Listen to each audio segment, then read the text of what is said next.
Charles, a headlining game here in your second game. You're playing against a conference favorite, a team that has been the best team in this league for a while. But you guys are no strangers to big games. I know you embrace the challenge. Can you just speak to what Thursday is going to be like? Yeah, we don't really know like too much about like what it's actually gonna be like there, but I mean like we could only imagine the atmosphere is gonna be a really good atmosphere to play in and stuff like that. We know we're just gonna have to play the way we play, and it definitely should be a good game, very good game for the fans to watch, but very high level game for us to play in. What's this mean for this program getting national TV? It means a lot. You know, this is a very small. It was a very small program, and since I've been here, we've been building it up. So now to have TV games, that's a big deal. What do you know about them so far, Vermont? I mean, we just started our preparation on them. We know just player personnel type stuff like that. We know that they slow the pace down, so we know we want to make the game on our terms. And that probably means speeding the pace up, correct? Yeah. Yeah, just how comfortable do you guys feel, you know, just the way that you have been efficiently, you know, scoring and moving up and down the floor? We've been fairly comfortable with our pace and stuff like that. We know that we always can get better, and we're always striving to get better, and we know if we play games on our terms, that we'll usually end up on top. I know you guys don't talk about March at this point in the season, but knowing that, you know, there's home court advantage come the conference tournament, you know, this can sort of give you guys an upper hand on them before they come back here for the second game of the regular season. Does that type of thing start to creep into your mind, knowing the effects that it could have? Yes, definitely, and it's all talked about throughout our team. You know, we want to do as best as we can right now during conference, so that we can get those home games down the stretch when we really need them. John, do you think this is a more balanced team than a year ago? And I say this because the other night, 6 points, other guys kind of stepped in, whether it's Earl, Sharif, just, you know, maybe one of you guys had the night off, 2 other guys kind of showed a little load. Yeah, definitely. I would say this is a way more balanced team than we had last year. We have a bunch of different scoring options, and that's not what we had last year. With this team, we have a bunch of talented scorers, so it could be anyone's night, any night. Just how important is it to go into their gym and sort of establish yourselves right away, knowing how good they can play up there? That's very big. I mean, like our coach told us, they're right now the kings of the conference. They've won a couple years straight, so you know everyone's looking at us like we're underdogs. So we're gonna come out there and give it our all, play with our pace, and try to take them off the throne. How impressive has the growth of Tyler Brailsford been this year? You know, a guy who was like a defensive guy a year ago, you bring in new guys and pieces in, but he still managed to like carve out an important role for you guys. Yeah, I would say super impressive. That's the guy that you know struggled a little bit when he first came here, and you know I've seen him. I'm really close with him. He stayed in the gym, works every single day after practice, before practice, always working on his craft, and it's paying off, definitely. Pretty sure he's shooting like 50% from 3, shooting 95% from free throw, and I think like 50 from the field, so those are great numbers. Good. Thanks, Chuck. I like it. Nice. The initial prep on Vermont just looked like a team that slows it down. You like to speed it up. How much is this going to be a game of just, you know, whoever kind of establishes the tempo? Yeah, it's always about controlling the tempo, especially with us, how fast we play. I think we're up there in the fastest pace in the country. So I mean, if we could just get our pace going, then we're playing at our comfort instead of playing at a slower pace. So it's going to be really important for this game. Just how important is it to go up there and sort of, you know, establish yourselves right away in their gym where they play so well? It's their home environment. Yeah, no, it's really exciting, honestly. Going up there in a hostile environment, big game. They're the kings of the league right now, so it's good to go up there and have that opportunity to go get them at their place. Sure. Is it good to have a conference game under your belt, already? Just especially the way it went, you guys had to kind of grind it out there. Yeah, exactly. I mean, all conference games are tough games. No matter what conference it is, anybody can beat anybody. So conference play is a little different. So it's good to get that first game under our belt, and now we're ready to go. Knowing what a win can do for March, I asked Chuck and said, it's a home court conference tournament as opposed to neutral site. Yeah. Does the March implications sort of start to creep into your mind, knowing that if you get this one, then you could potentially sweep them when they come back here later in the year?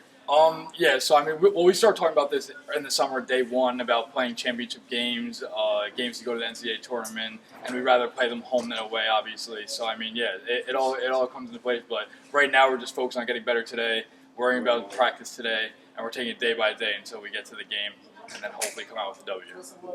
Yeah, it's not just one game against Binghamton. You guys have had 2 good games in a row now, Towson and then Binghamton.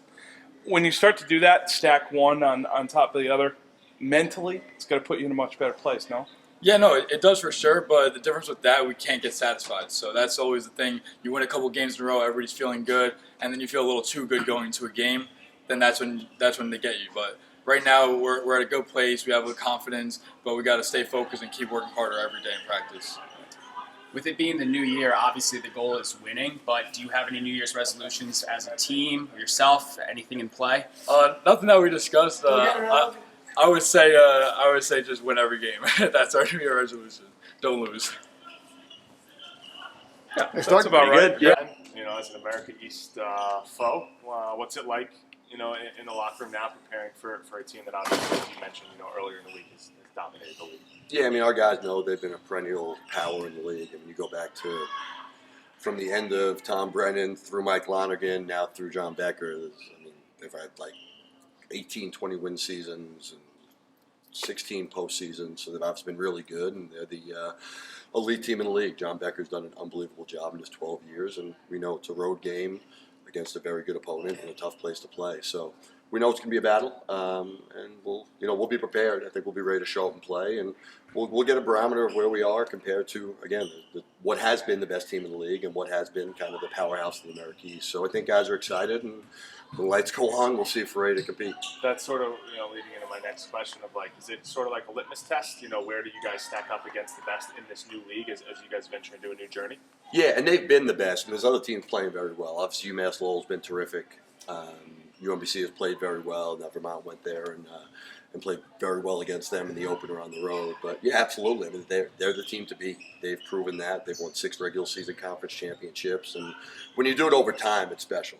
For us, it's been a couple of years, and we're trying to build something. They've built a program, and it's not about the players. It's about their system and their coaching and the way they play and their fan base. Those things remain the same. So Vermont basketball has become a national name. And again, for us to be a team that's going to have a chance to compete for championships, we have to show we can compete with the team who's been the perennial power of the league. And last one for me, I asked Chuck and Doug about just the impact that this game potentially could have for home court come March.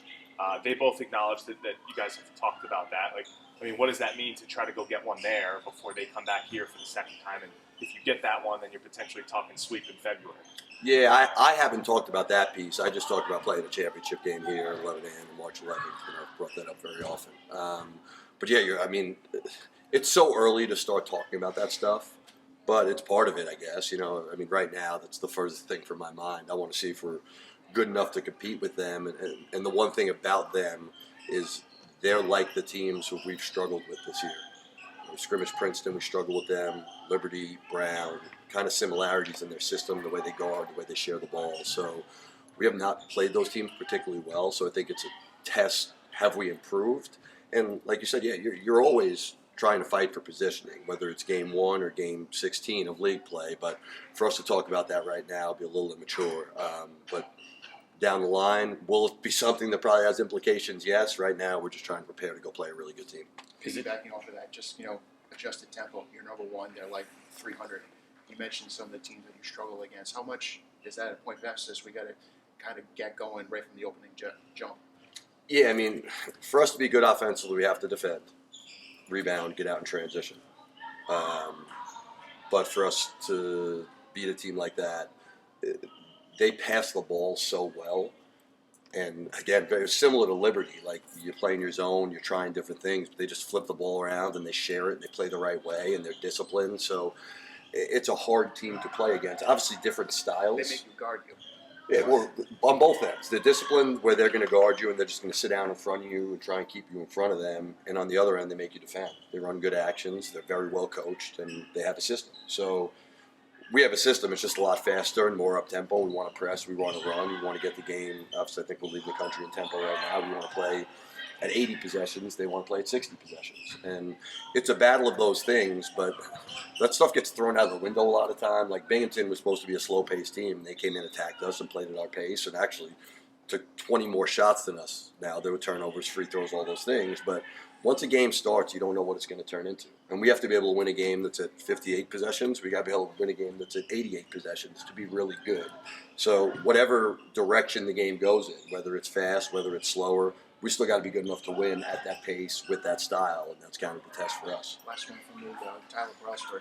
We talked about him the other day. How much is it a credit to player development, the jump that he's made? Yeah, listen, I think our player development is as good as anybody in the country. We put a ton of time into it. Chris Cole is probably as good an assistant coach with player development as anyone I've ever been around. And we have guys who want to get better. So it's a combination of your player development can be great, but if guys don't want to get in the gym and work at it and don't really care about it, then they're not going to get better. Or vice versa. If you have good players and you don't get them in the gym, they're not going to improve. And I think we've kind of have, right now, we got a little bit of both. We have guys who want to improve and want to work on their games. And I think we put a lot of time into it. Outside of practicing every day, we do individuals or shooting every single day. So they'll have their practice and then they're coming back for another workout. So it's just the Kobe Bryant theory. If you put in 4, 5, 6 hours a day when someone else is putting in 2, once you get to year 2 and year 3, they can't catch up to you anymore. So I think Tyler's a guy who's passing guys by because of the hours. If you're working out 3 times a day and someone else is working out 1 time a day, now it's a year and a half later, he's starting to pass guys by. So that's a credit to him, and that's a credit to Chris Cole, and it's a credit to our whole staff for the time they put in with our guys. I'll be honest with you, I walk in the morning at 6, 6:30, I got guys in here working out, and I got guys in the gym until 11, 12, midnight working out, and coaches here for that, which is a credit to our staff and their commitment, our players and their commitment. Coach, talking about player development, a guy we keep seeing week after week break his career high is Sharif. What do you see in him recently? Is it comfortability? Is it just improved play? What do you see him scoring so many points so recently? Sharif is super, super talented. He's gotten himself in much better shape. When we got here last January, he was probably about 220 pounds. Now he's probably right around 200 pounds. So he's gotten more explosive, more athletic, and I think he's put more time in the gym than he ever has before. And I think the ball's been a little in his hands a little more. We've kind of put him in some different positions. But, he was a super talented kid coming up. 9th, 10th grade, he was a top 75, top 100 kid in high school and kind of bounced around a little bit schools. But he's gifted. I think he's kind of bought into what we do. And he still has some maturing to do. If he continues to mature, he's a kid who has a chance to play in the NBA. He's that talented. He's still got to grow a little bit in his approach daily. But a year later from where it was, he's a different person, and I think that's going to continue because he has a care factor about his teammates. He wants to get better and he wants to win. And when the lights go on late in the game, he wants the ball in his hands and wants to take big shots, which is what you want out of your better players. A college basketball business question. We see a lot of programs win, coach gets hired somewhere else, program doesn't win again. Vermont seems to be one of those places that's immune to that. So from their standpoint, how are they able to do this year over year, coach over coach? Is it budgets? Is it fits? Is it the conference that they're in? How do you perceive that? That's a good question. It's funny. Tom Brennan had, I think, 11 losing, and I respect the heck out of Tom Brennan. He's an unbelievable person as well. But his first 11 seasons, he didn't have above 500 record in league play. Then they kind of got it going a little bit. Then he got T.J. Sorrentine, Taylor Coppenrath, and that's all she wrote. They made the run, beat Syracuse in the NCAA tournament. Mike Lonergan comes and takes over. They have 1 losing season. He has 5 winning seasons in a row, moves on to GW, and then John Becker inherited a really good program. They brought in really good players that fit the way they play. They have a system, they recruit it, they play it, and they've done it over time. And doing it over time is really hard. Now, there's great support in there. It's a college town. You show up to those games, great crowds, so there's a good buzz about their program. And success leads to that. You have a couple of years' success, you can recruit better players, and I think they've done a good job of identifying guys that fit what they do and continuing to do it over the long haul. And again, recruiting has changed a little bit now with the transfer portal. It's a little different, so it'll be interesting to see how guys who only recruited high school guys for so long, adapt, and they brought in the transfer from Bellarmine, who's a terrific player, so they're starting to adapt to that. But I think some of that stuff may change a little bit because of the transfer portal, but what they've done over time is unbelievable. I mean, it's at this level, it's really hard to do, and I know, having been at Iona, like, it's a grind to continue to win and continue to have success, because you know what it does to your non-conference schedule. You can have a tough non-conference schedule. So you're playing on the road, you're playing difficult teams, you're getting into league play, and there's a target on your back every game you play. So credit to them and their coaches and the job they've done recruiting to have that success over time, because the hardest thing to do is continuously do it and continue to win championships, and they've shown the ability to do that. Only question for me would be, you just talked about the college town, the way they embrace the program, how they fill the gym. How important is it for you guys to come out Thursday and establish yourselves, right away and sort of throw some punches early? Yeah, I mean, we're going to try not to throw punches. We're going to try and set screens and block out and rebound and shoot the ball in the basket. But we're going to come out and play. We're going to show up and we're going to be who we are, which is tough and physical and nasty and competitive, and that's what we're about. Now, does that mean we're going to go and win? No. Does that mean that we're going to go play well? No, but we are going to show up and be ourselves. And listen, it's Thursday night, ESPN, or ESPNU, whatever ESPN network. It's going to be a sold-out crowd. People are going to be screaming at us. People are going to be throwing stuff at us. I've coached there before. But it's an environment you want to play in. That's what college basketball is about. Two really good mid-major teams, both won championships last year in different conferences. And we'll get to see each other for the first time. There's been a buzz about it. There's been some talk about it. Not that preseason standings mean anything, but one was picked 1, one was picked 2. So it's early. Does it mean anything for the long haul?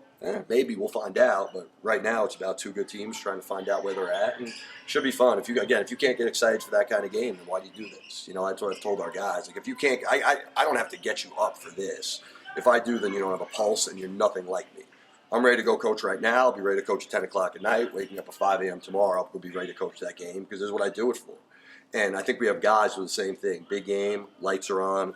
We need to continue to play the right way and play within ourselves and not turn it into a battle of me versus him, or just go play the right way, do what we do every day. And if we do that, I think we're a pretty good team, and we'll put ourselves hopefully in a position to be successful. Any update on Kayvon?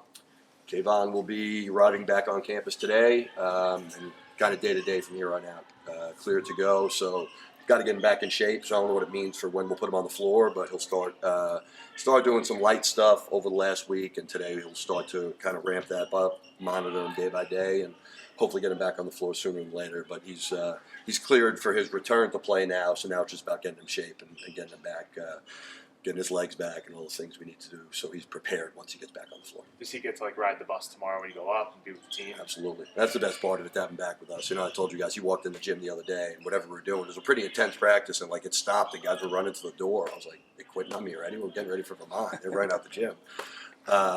It's just good to have him around. Again, I've said this a lot, but he's got a big smile. He's got an infectious personality. And through this, at halftime of games, and I hope guys aren't checking their phones at halftime. They probably are when they walk in the locker room before I come in this generation. But there's always a text from Kayvon, halftime of the Binghamton game, he's getting on our guys. Before the Towson game, he had played in the Colonial, so he knew that team. So talking about the physicality and how hard you need to play. He's so engaged with just being back with his team, which is special. He's not coming back. He's likely not playing on Thursday. But he just wants to be back with his team. And he talked about unfinished business and all these things, that sometimes something like that happening in your life puts the other stuff in perspective, and how much you love it and how much you miss it. So you hate to see those things happen to someone and have someone go through that. But I think it gave some perspective to our team. And I think for him, it obviously gives, and for me, it gives you some perspective on how fragile this is and how we need to take advantage of all the opportunities we have. And playing college basketball is an unbelievable experience, whether you move on to play professionally, whether you never play again. I've said it once, I'll say it a million times. One of the best experiences of my life, and I want our guys to have great experiences. And that's what I like about this group, is there's a care factor, and him coming back and just being with our guys will add to the personality and the character of our group. Thanks, Coach.